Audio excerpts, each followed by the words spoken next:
trouve que cette expérience, c'est pas parce qu'elle a été difficile qu'elle a pas été positive.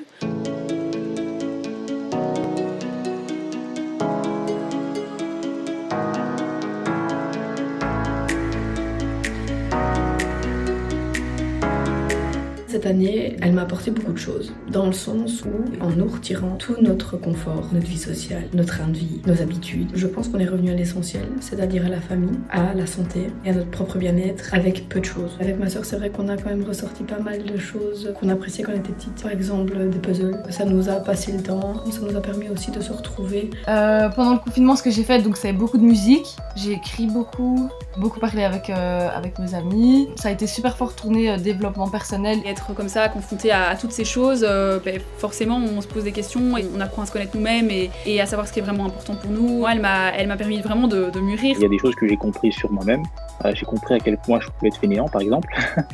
Je pense que j'ai un petit peu gagné en patience. J'essaie d'être un peu plus sociable. On n'est jamais trop prévoyant. Il faut savoir anticiper les choses. J'ai appris à me connaître. On se rend compte de ses défauts, aussi de ceux avec qui on vit. C'est aussi le confinement qui m'a permis de me dire ok, j'ai plus de temps. Je me suis même dit que j'aurais jamais autant de temps dans ma vie. Du coup, je vais aller à la boucherie avec mes contenants. Je me retrouve des nouvelles passions aussi, par exemple la cuisine. Maintenant, je fais plein de choses. J'ai appris à cuisiner des trucs.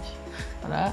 J'ai énormément cuisiné pendant le confinement, que ce soit pour mon papa, pour quand il rentre du boulot, ou pour ma maman. Je lui apportais des petits plats, etc. que je prenais à l'hôpital pour ses collègues également. D'ailleurs, on parlait de beaucoup de sujets d'actualité, comme le climat, l'humanisme, le féminisme, les choses pour lesquelles on a envie de croire, nos valeurs personnelles. Si je peux parler de quelque chose qui a extrêmement été boosté, c'est que j'ai commencé la lecture. Lire.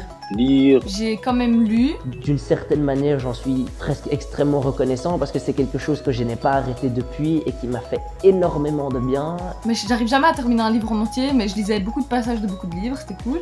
Dans toute crise, il y a une opportunité. Il faut à chaque fois essayer de voir ce qu'on peut gagner et rebondir là-dessus. Je pense que ces derniers mois ont été une épreuve pour nous tous et cette capacité de s'adapter, de quand même avancer est aussi une petite chose positive. Beaucoup de gens, moi compris, on a essayé de prendre des bonnes résolutions, se former, apprendre des nouvelles choses, regarder des contenus intéressants, regarder des films, se divertir aussi. Parce que voilà, on va pas se mentir, on n'est pas dans une course à la productivité non plus. Par exemple, se maintenir en forme et rester fit. Le sport également. J'ai énormément peint. Un gros point positif, c'est la photo. Voilà, je me suis lancé dedans au début. On n'avait rien à faire. Les réseaux sociaux, ça rapproche énormément. J'ai rencontré des gens, j'ai participé à des projets avec d'autres personnes, des gens que je connaissais pas. C'est de l'expérience, des connaissances en plus et c'est bénéfique. Je pense que la chose qui est vraiment positive, c'est que j'ai un peu plus de recul, j'arrive plus à me dire qu'est-ce que je peux faire moi concrètement, les deux personnes qui sont autour de moi.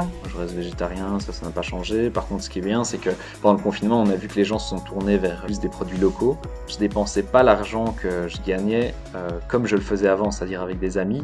Du coup, j'ai commencé à chercher des associations et là, du coup, je continue chaque mois à faire un petit don à une association. Donc, je cherche et je regarde leur but, leur objectif et puis je le fais parce que je trouve ça bien. J'étais vraiment toute triste dans mon lit et j'étais sur mon ordinateur en train de composer une musique comme ça et je me dis putain, vas-y, je vais faire un truc marrant sur le Covid, je vais essayer de tourner ça en dérision. J'ai fait la musique en une soirée. Le lendemain, j'ai contacté mes potes du cours Florent Bruxelles, je leur ai dit ouais les gars, j'ai fait un truc trop marrant sur le Covid et tout, vous voulez qu'on fasse un clip à distance? Le titre c'est Covider une bouteille ce soir. Covid, encore une bouteille d'alcool vide ce soir. Je suis saoulée, le temps passe pas assez vite, ou c'est moi. Et on les voit tous avec une bouteille d'alcool, des lunettes, enfin c'était vraiment gros délire pour tourner ce climat hyper morose en un truc hyper marrant. Et donc ça a été fait en 3 jours. Et c'était trop marrant. Je me suis éclatée.